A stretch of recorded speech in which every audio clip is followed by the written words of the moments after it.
If you don't care about the future of the world, if you don't care about humanity around you until you pop out a kid with your own genes and therefore develop some kind of like narcissistic concern for the future all of a sudden, you're a bad person.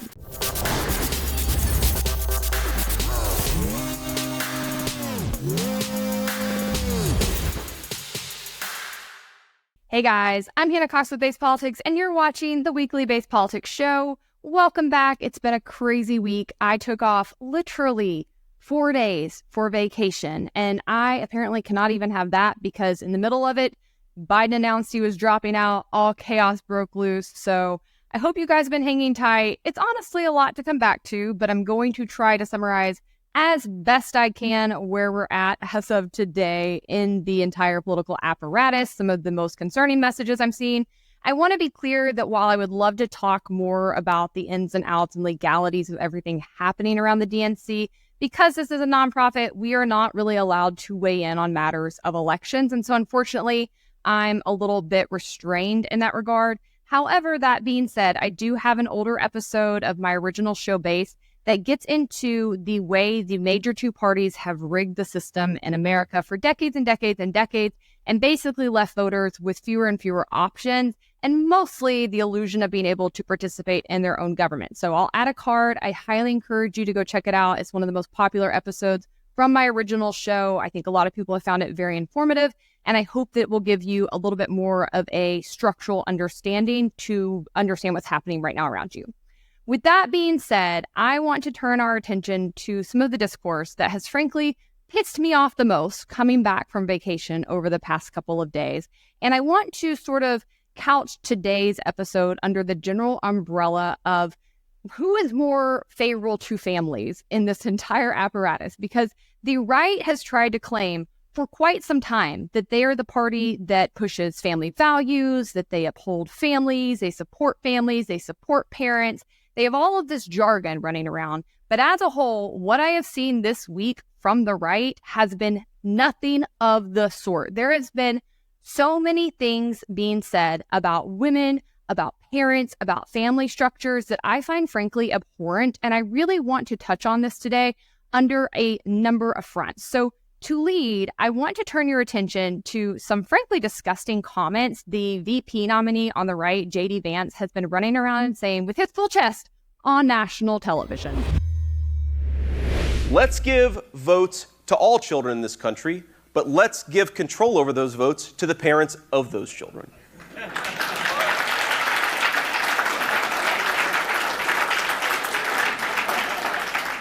When you go to the polls in this country as a parent, you should have more power, you should have more of an ability to speak your voice in our democratic republic than people who don't have kids. Let's face the consequences and the reality. If you don't have as much of an investment in the future of this country, maybe you shouldn't get nearly the same voice. Now, oof. Where to even begin with the constitutional and legal issues with that statement, much less the tell on yourself when people make these kinds of comments. There are so many people in this country who do not have kids, yet who work tirelessly day in and day out to try to ensure that they are leaving a better future, not only for the people around them, but for the people who are here right now, myself included. So when people like him come out, and he's been joined by many others I'm going to touch on today, when they come out and push this narrative that people who have kids care more about the future because they have kids, or that you can't really genuinely care about the people or the world around you until you have kids, it is not the mic drop they think it is, okay? That's just a tell. You're telling on yourself. That is a moral character failing within you. If you don't care about the future of the world, if you don't care about humanity around you until you pop out a kid with your own genes and therefore develop some kind of like narcissistic concern for the future all of a sudden, you're a bad person. But it doesn't mean that the vast majority of people around you share that. This is something that I hear said all the time, both when it comes to these recent comments I'm seeing, but also just when it comes to conversations about whether or not to have kids in general. A lot of people who have had kids seem to think that they are somehow less selfish, that they are somehow more concerned with the future of humanity. And I just think it's wild, because if you honestly sit down and talk to the vast majority of people who are opting into not having kids, one, they've thought about it far more deeply than many of the people who have had kids. 2, they take the responsibility of having kids far more seriously than many of the people who have popped out kids do. And lastly, they often have very, very selfless reasons for why they don't want to have kids. Some of those things could be concerns with passing on mental health issues. Some of that could be concerns around not being able to provide the finances that they need in order to have kids. Some of that actually comes down to their own concern about the future and what kind of world they would be bringing kids into. Furthermore, there is a growing and significant percentage of the population that is struggling to have kids. And so when JD Vance or others make comments like this, they are marring a very broad scope of people, some of whom are choosing not to have kids for many of the reasons I just mentioned, others who want desperately to have kids and are not able to. His comments are dehumanizing, they are not based in common sense, and also they are highly unconstitutional and un-American. America was built on the premise of creating a system with equal individual liberty for all people, and all of those people, in order to access that individual liberty, in order to truly have a representative government, are supposed to be given equal treatment and concern under the law. Now, obviously, that didn't always happen in this country, and that's why we had to have an internal war in order to adjust that. And thankfully, after that, we got the 14th Amendment, which is a very good amendment that continues to ensure that everybody gets an equal voice and that everybody is treated equally under the law. Now, as I said at the top of this episode, I personally believe that already where we stand, that ability to fully weigh in, that ability to actually meaningfully affect the system around you, has diminished drastically over the past couple of decades, thanks to the rigging of the system by Democrats and Republicans. But to come in and argue that we should start moving in the other direction and give some people more of a voice than others, again, unconstitutional, un-American, and also just gross. Every single person in this country pays far more in taxes than what they should have to. And therefore, every single person should get a say in the government that is deciding major factors in their lives, in society, and in the economy. Having kids does not give you some heightened, enlightened knowledge of the world or more power over your fellow citizens and what should happen. And I just think this kind of mentality is so dangerous. And honestly, anybody who has this kind of mentality should not be able to access power, right? That is a very authoritarian type of thinking. And I want to be clear, this is not the only statement he has made on this front. Here is another bonkers news clip from him. Saying is that we're effectively run in this country via the Democrats, via our corporate oligarchs, by a bunch of childless cat ladies who are miserable at their own lives and the choices that they've made, and so they want to make the rest of the country miserable too. And it's just a basic fact. You look at Kamala Harris, Pete Buttigieg, AOC, the entire future of the Democrats is controlled by people without children. And how does it make any sense that we've turned our country over to people who don't really have a direct stake in it? I like that he tries to say we're being governed by a bunch of childless cat ladies, and then 2 out of the 3 names he lists are people with children, and one of them is not a woman. Kamala Harris is a mother. She's a stepmom, which we're going to touch on more in a minute. And Pete Buttigieg is a parent. He has children. AOC has not yet had kids, but she's still pretty young. She could. So I think it's really interesting the names he throws out versus names like Lindsey Graham, Tim Scott, men on the right who are single and childless. He has no problem with that, right? But we're being governed by a bunch of cat ladies. It's utterly ridiculous. And when they say these kinds of comments, I think they think they're going to land with people like me, who have always chosen to be child-free, who have no interest in having a kid, and somehow make us like reconsider or feel bad, instead of making us completely in opposition to them and wanting to work against them. You're not going to hurt my feelings. I feel very, very strongly in my choices, and I am also very happy with them. Who you are going to hurt with these kinds of statements are the women who are struggling so hard to have kids and cannot, whether that be because they can't find a good man to marry and procreate with, which is becoming a bigger and bigger issue for women in this country, or because they are struggling with infertility. That's the people that when you say this kind of crud, you're actually piercing. It's inhumane, it's thoughtless, it's utter crap. And I just think we should see so many more people on the right pushing back on this. Like it or not, women have as much of a say in this country as men do, and there is nothing that will change that. We will continue to stand up and fight for our rights. And so because of that, you have to actually be able to win over hearts and minds. You cannot just say, repeal the 19th. No, that's what a loser says. That's what somebody who knows they have no ability to affect change or power says, because Ultimately, if you want to actually have political success in this country, you would be trying to win women over. You would be trying to build large coalitions that include women. They are 50% of this country. And to say this kind of thing publicly, to me, is just so arrogant and ignorant at the same time. And again, he is not the only person on the right that is saying this loud and proud in public. I want to read you a thread I came across over the week before I came back. This is from a guy named Will Chamberlain. He's very active on Twitter. He's like an attorney by trade, but he's a really bad one as best I can tell. Pretty much every take he has is constitutionally wrong. I've often fought with him on various issues, including like the Texas and Florida social media bills that were very anti-free speech, very anti-constitution that I have been speaking out against for years. And he stringently argued with me and was like, wait, you'll see, these are going to fly through the courts, you're going to be wrong. I'm an attorney. Guess who was wrong? And that whole exchange. SCOTUS has definitely ruled in favor of my thoughts. And ultimately, I think we're going to prevail in those cases. I just bring this up to say, this guy is no heavyweight. He's like a MAGA nationalist kind of troll. Anyways, he says, really simple, under-discussed reason why Kamala Harris shouldn't be president. No children. And no, becoming a step-parent to older teenagers doesn't count. The concerns of parents and families will always be abstract to her. So to be clear, they're not just going after women who have opted not to have kids. They're going after women who can't have kids. And they're also going after women who have stepped into the role of being a stepmother and undermining that position, which is completely crazy to me. Now, if you listen to my show Histrionics, you probably already know this. I'm not sure I've talked about my personal life as much on this show. So for the record, I recently stepped into the role of step-parent, and I can tell you firsthand, it is a difficult role. It is something that requires a ton of self-sacrifice. It's something that requires a lot of humility. It's hard work, and it has a lot of additional things that come with it that simply bio parents will never fully understand.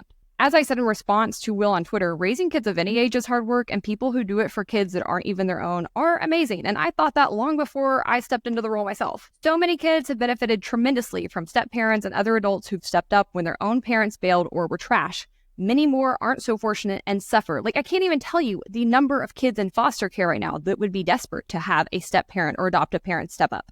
This take is anti-family and anti-kids. Furthermore, people who choose to do this show great sacrifice, compassion, and strong character. It's actually an indication of traits you'd want in a leader.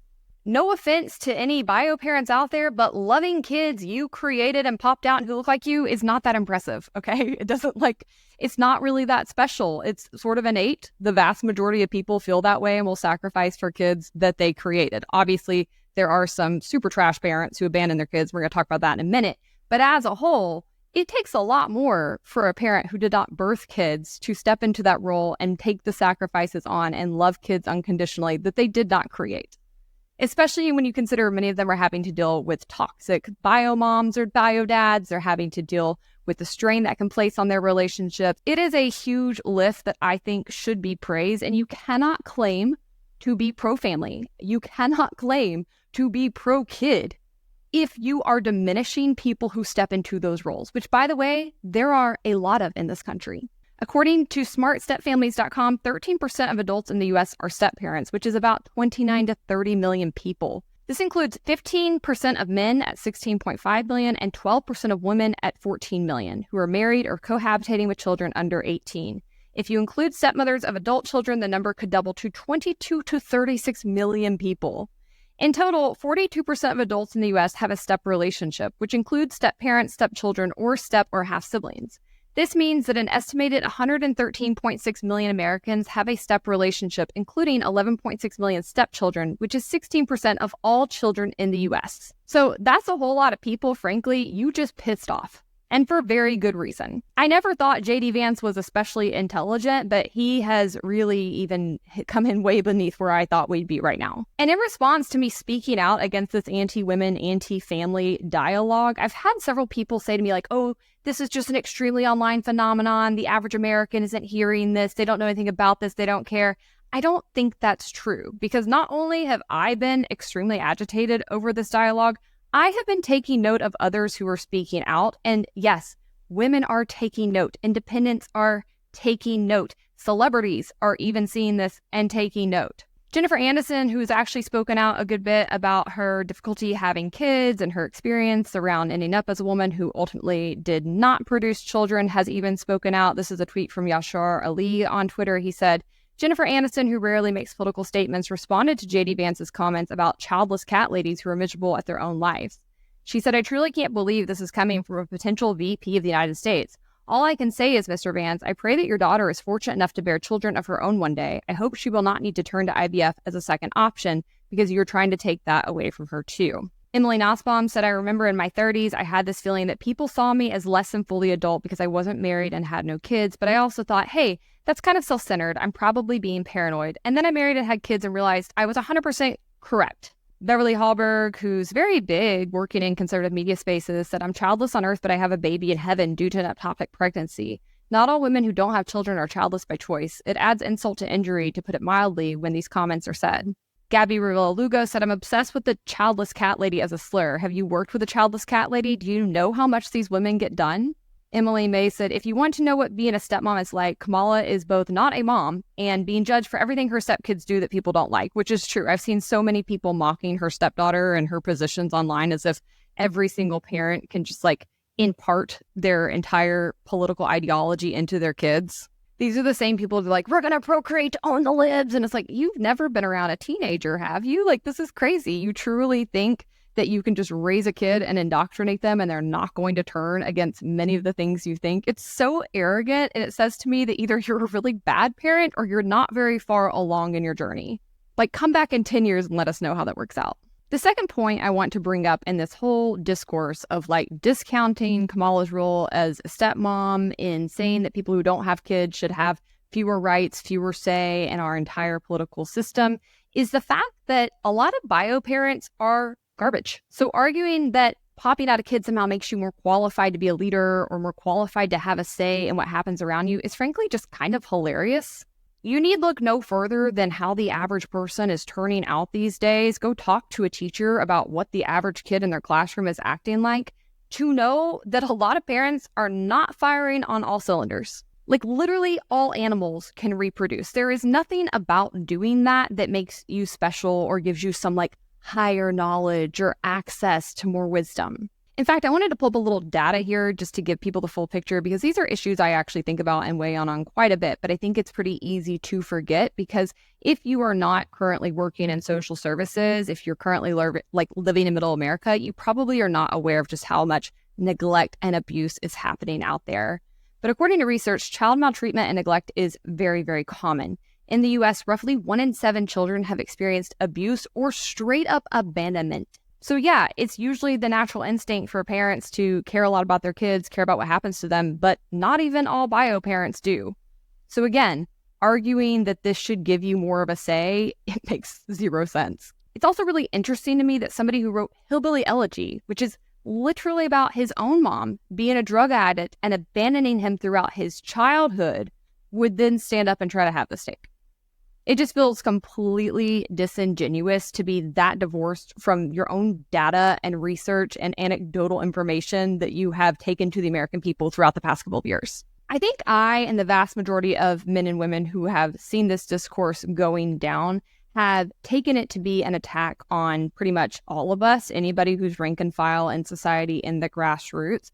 But when it comes to the specific statement of us being run by a bunch of catless child ladies, which again, there is no proof of, I do want to point out that there are a lot of reasons for why you might see fewer women with kids in office. And notably, people like JD Vance are not trying to change that reality, right? The conversation isn't, how do we enable more women structurally to be able to be involved in politics and be in leadership roles once they have kids and bring that experience to the table? No, not at all. Their message is basically that women need to sit down and shut up. I pulled some data on this because having worked around the political system, I can tell you firsthand, I think it would be very difficult to balance a career in politics with being a mom. And sure enough, the data seemed to back that up.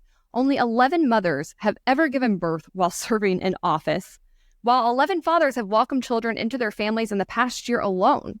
In total, 24.2% of all Congress members are dads of minor children, and yet you will not see the equivalent of that for women. And you know why that is? because the women are staying home and raising the kids and running the household so that the men can pursue their dreams of being in office and trying to access power. JD Vance, among them, has a wife who is probably doing the vast majority of the work in that household right now. And so really, if this was like a pro-woman, pro-family message, what you would be seeing them say is that we should make it easier for women who are mothers to access leadership roles. We should make sure that we have structures in our society that empower women to both have kids and pursue these kinds of roles. But that's not the message, right? And that's why this is an anti-woman, anti-family conversation. On Twitter, Taylor Schumann said the same people would be ripping her, Kamala, to shreds if she had bio kids too. They'd say mothers should be at home. They say her attention would be too divided. They'd say she'd be too emotional. It doesn't matter if you have kids or not. It's not enough and too much at the same time. And that's because these are attacks on women. We hear you loud and clear. You can sit here online and try to gaslight me all you want. You won't budge me. These messages are conveying exactly what they are meant to convey. And that is why we see women moving to the left in droves in the past couple of years alone, which should concern you. It concerns me, right? Anytime we see whole demographics moving to one extreme or the other, that's a problem. Because for me, who's over here in the squishy middle, where I really want the government to stay out of my life in all facets, we need to be able to build strong coalitions. And the more you push people into the extremes of the left or right, the less likely that is to happen. Lastly, as I said on Twitter, the fact that people like Will or JD Vance become authoritarian jerks who think they have the right to run every aspect of your life just because they made a baby is actually an argument against people with young kids being in power. If you having a kid makes you think you are more entitled to run my life or to strip me of my liberties, that's a huge problem. And this is a pretty common phenomenon. These are the types of people we always see coming in and trying to expand government power because as a whole, they're really bad at actually parenting. So they want to come in and have the government tell you which video games your kids can play or which social media websites they can access. These people are too lazy to actually parent and teach their kid how to navigate a world where there is real freedom around them. As I've said for some time on a multiple fronts, if having a kid makes you more likely to argue for big government, you're not only a bad parent, you should be nowhere near politics. That's the last kind of person we want having access to power. And for the record, some of our best leaders throughout history have been people without kids, like George Washington and James Madison. Because again, being in politics, that's a big lift, right? Being in any career where you're in the spotlight, where you're having to travel all the time, where you're having to meet with lots of people, be very extroverted outside the home, that's not necessarily conducive with having kids. And I don't think there's anything wrong with acknowledging that. I've actually often said, as the daughter of a public figure and now as a public figure myself, it's something more people need to take into account. Because being the kid of a person in public life is somewhat difficult. You're in a fishbowl. You have a lot of attention on you that's often unfair. You're being judged in ways that the average person does not have to be examined when their brain is still forming and they're figuring out who they are and trying to find their own autonomy in life. You also are losing a lot of access to your parent. They are always going to be distracted with other needs outside the home. The list goes on and on and on. I really hate this notion in society that we keep trying to push on people that you can have it all. No, I think that in America, you have the freedom to work really hard and access the vast majority of things you may want in life, but you're going to have to pick and choose. There are always pluses and negatives. There are always compromises you have to make. And so going after some of these kinds of roles, it really might be best to not have kids. But either way, if you are going to choose to move forward and be in public life and serve in these capacities, and you do have children, then at the very least, you still need to have a mentality of trying to create a world where everybody has equal access to opportunity, where the government is limited, it stays out of the market, it stays out of our lives, so that not only your kids, but all of the future kids around you are able to continue building a better and better world. And if your mentality is doing the opposite of that, if you are somebody who is working to create a really big government and have it run people's lives even more, then as a whole, you're going to create a worse future for your kids, for me, for any other future kids that may be born around you. And I just think it is the exact opposite kind of mentality of who we want to be in a leadership role. And one need look no further than something that's happening this very afternoon. I'm recording on Thursday, by the way, guys. This will come out on Friday. But around 2 o'clock today, we are anticipating a vote in the Senate on something known as KOSA, K-O-S-A. It stands for the Kids Online Safety Act, and per usual, the bill does the exact opposite of what its name says. I've told you guys this over and over and over. Pay attention to whatever name they give the bill. And for the most part, you can assume it does whatever the opposite of that name is. This is something that's been floating around for at least the past year. It unfortunately has both Democrat and Republican support on it.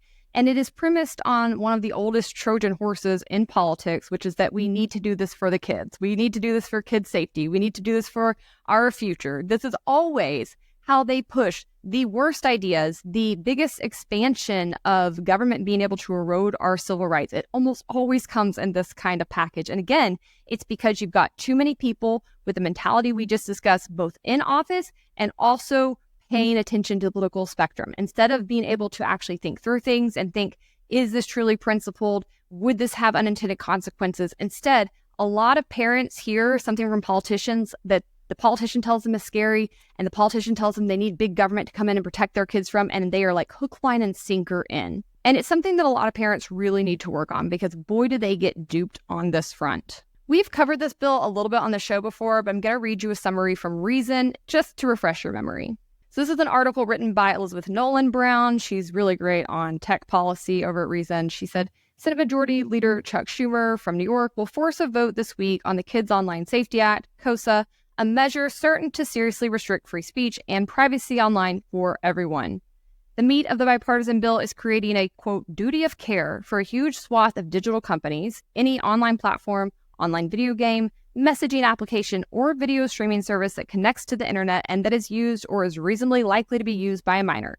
This means they're legally required to protect minors from exposure to anything that could contribute to a host of harms, including anxiety, depression, eating disorders, suicidal behaviors, being online too much, physical violence, harassment, online bullying, sexual exploitation, sexual abuse, promotion of gambling, alcohol, drugs, or tobacco, and predatory, unfair, or deceptive marketing practices or other financial harms. Let me just pause there and say, you have to be freaking kidding me. You genuinely think online social media tech companies are going to come in and solve all of the world's ills because we give government the ability to censor people online? Like, that is literally the argument they're making. And while those things that I just listed are all bad, number one, it's ridiculous for you to think that any one entity can solve any of them. There are so many factors that contribute to them both online and in real life. And the fact is, if you have kids, you are accepting the reality that you are having kids in a fallen and broken world. And if you've not accepted that, you are delusional. And you are not going to be a good parent because you're going to be so ridiculously unprepared to equip them for the world they're actually living in. It's not even funny. It is your job as a parent to control the information they access, to control the time they spend online, to pay attention to what they are consuming. And yes, you should be concerned that some of that content may be harmful, that some of that content may give people who are bad access to them. That's why you have to work as a parent. The government cannot come in and do that for you, okay? It's delusional to think so. And especially it's delusional to think some abstract company out here that's only motive really is to make money and provide a service or a good that people actually like and want to consume is going to come in here and solve all of these problems that policing, the education system, and the government at large, plus parents, have not been able to solve throughout history. Be so serious.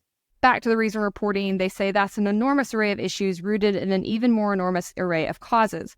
The only way to prevent and mitigate services from contributing to these harms is for companies to either drastically censor every user's speech or to block minors from using your service, which means checking IDs for everyone.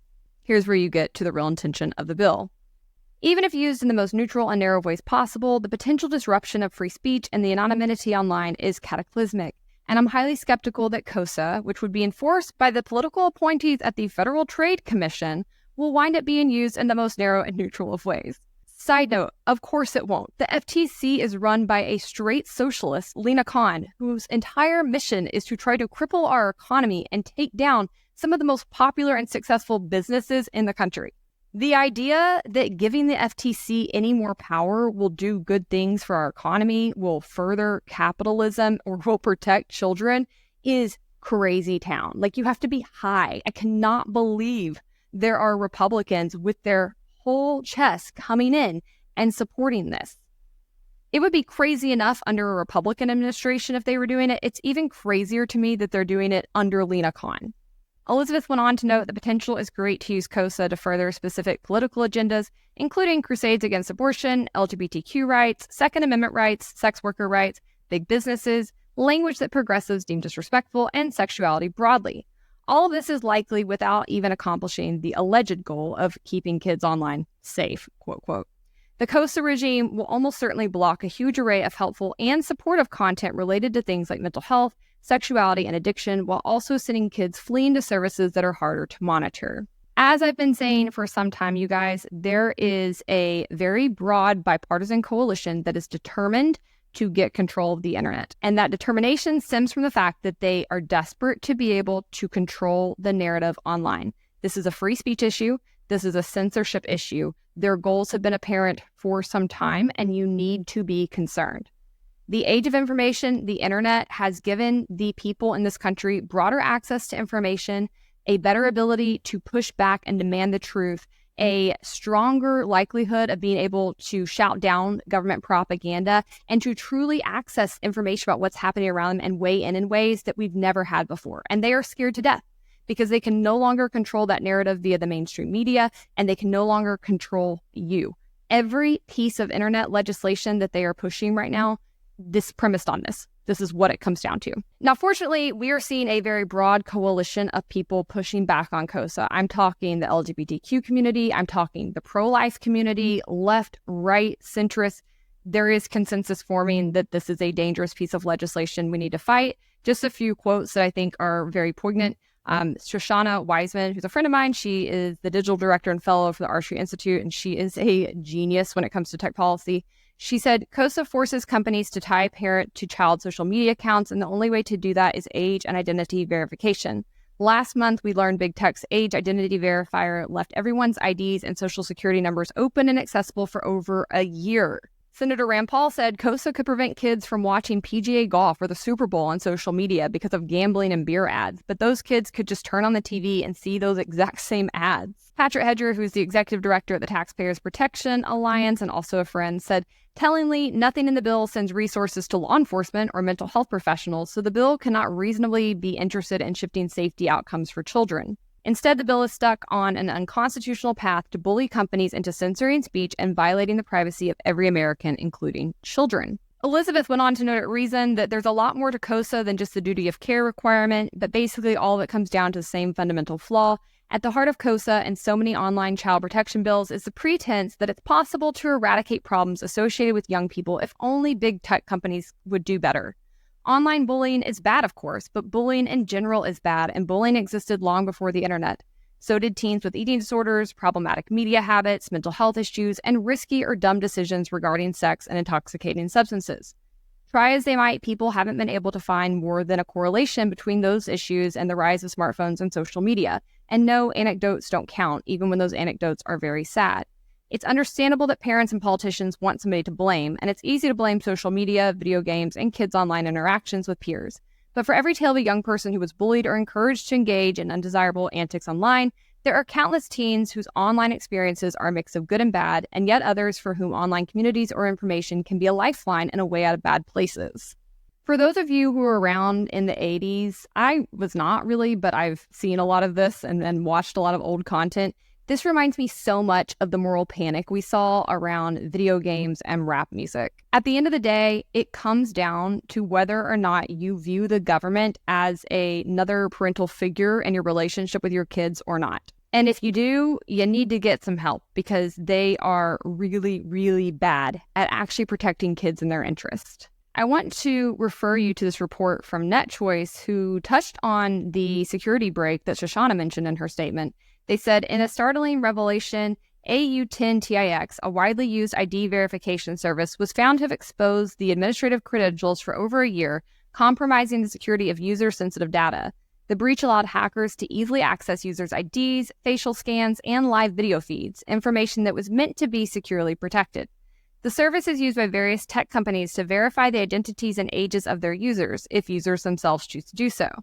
The frightening hack is just one example of many over the past several years. Increasingly, federal and state governments are looking to mandate age verification, explicitly or implicitly, which will require all users of online services to surrender and verify their information through services like AU10TIX. The Kids Online Safety Act is one such bill. KOSA contains a de facto age verification mandate. All covered companies will need to demand and store the personally identifiable information of all their users to determine who is and is not a minor. Beyond the free speech implications of the government attempting to determine what kind of speech is and is not appropriate to be voiced online, KOSA is a serious threat to children's online safety. And they put out some interesting information I really actually wasn't aware of in their report, one of those being that children are the #1 target for identity theft, costing American families $1 billion annually and ruining the credit scores of children for life, which I'm kind of surprised I hadn't thought about before. It makes sense because who's keeping an active eye on their kid's social security number or their credit report? Like, this is so easy to go undetected, and yet these politicians are lobbying for more of these online servers to be able to store and warehouse that information. That is a catastrophe in the making. They go on to note, too, that children in foster care and the state child welfare system are much more likely to be the victims of identity theft and face increased likelihood of abuse. Third, they say predators steal children's identifiable information because it is useful in either establishing an abusive relationship with them virtually or bringing that abuse into the real world. And lastly, government mandates explicitly or implicitly, like the one in KOSA, to hoard children's data will put those children at far greater risk to attack and abuse from scammers and predators. The reality is that on the internet, identity and age verification are really hard to do without massive data collection, data that is a honeypot for hackers and data thieves. They go on to say, and this should be common sense, but I'm telling you guys firsthand, law enforcement does very little of this right now, that rather than trying to replace parents, Congress and state government should empower law enforcement to go after cyber criminals targeting children, enforce existing laws to stop predators online, and educate parents and children about safer ways to approach online communications and connections. I think one of the things that makes me super annoyed about all this is that obviously this is a huge censorship, free speech issue. Obviously, this is a huge data collection and privacy issue for all of us. But it's also a testament to the tremendous failings of our policing system, which people on the right very rarely want to talk about. And increasingly, I don't even hear that much of it on the left. Police are not doing their jobs. They are solving very, very few crimes these days. They are mostly spending their time chasing people around for drugs because they want to civil asset forfeiture them and steal their stuff. And so a lot of real crimes, especially when it comes to predators online, are going completely unaddressed. And it is not due to a lack of resources. It is due to those resources being poorly used and misdirected and squandered. What we need to actually be doing to address the real threats kids face online is not only ensuring that police have the mechanisms that they need in order to identify these criminals and pursue them, but we also need to be holding their feet to the fire when they choose not to. Because it is a choice. They choose where they put their resources, they choose what they're going to focus on, and it's frankly inexcusable that given the billions of dollars we spend on our criminal justice system, the vast majority of these kinds of crimes are never solved. And then past the criminal issues presented in this conversation, we need to be expecting parents to do their jobs in this country again. If you choose to procreate, you need to take it seriously. You need to be involved in the mix. You need to know who your kids are talking to. And yeah, I know it's a lot of work. I grew up just as the internet was like coming into being, and I know that my parents had to work overtime just to figure out where I was, what I was looking at, what I was consuming. But there's tons of programs, there's tons of tools. You yourself can set those kinds of tools on the devices your kids are using. You can screen what they're accessing before they watch it. It takes time. Being a parent is hard work. I get that. But if you opt into it, it's your job to do that, not to use the government to come in and trample the rights of everybody else around you because you're too lazy to do that job. All right, so that's strike 2 on the show today for Republicans. Again, not all of them are supporting KOSA. Fortunately, people like Rand Paul are holding it down and speaking out, but far too many of them are. They are going to be voting on this in the Senate today. Unfortunately, I won't have the update right away. I will try to drop that in the comments. If the Senate passes this piece of legislation today, it will go to the House. And so we'll have to see what happens. I've been working to try to figure out where we're at when it comes to the vote count and who's supporting it. I have heard that the speaker has some concerns about it, which is a good sign, but it will be far too close for comfort. So pay close attention to what happens. If it fails in the Senate, that does not mean it's gone. You guys, they have been trying to push this legislation for well over a year. This is the latest iteration of it. They are determined to get something like this through. So you cannot turn away from this if these things concern you. This is something that average people are paying attention to. I know I'm not the average person out in the system. I know that I pay a lot more attention to what's being said, a lot more attention to the policies being pushed. And it's for that reason that I really have ended up politically homeless in this country, because there's plenty of good and bad happening on both the left and right. But I want to say that when I turn off my political brain and I listen to what's being said, just as an individual, as a woman, as a step-parent, as a American, I am so turned off and grossed out by this conversation. And you are losing a lot of people like me who are not going to go any further than that. And I think that that should matter. I think people need to really start to police their ranks. You need to pay attention to when these things are being said and push back, because if you don't, there's a lot of people that are going to take your silence as agreement. All right, guys, that's a wrap for this week. I hope you enjoyed the show. Leave me a comment. Let me know your thoughts. Don't forget to like and subscribe. And until next week, stay based.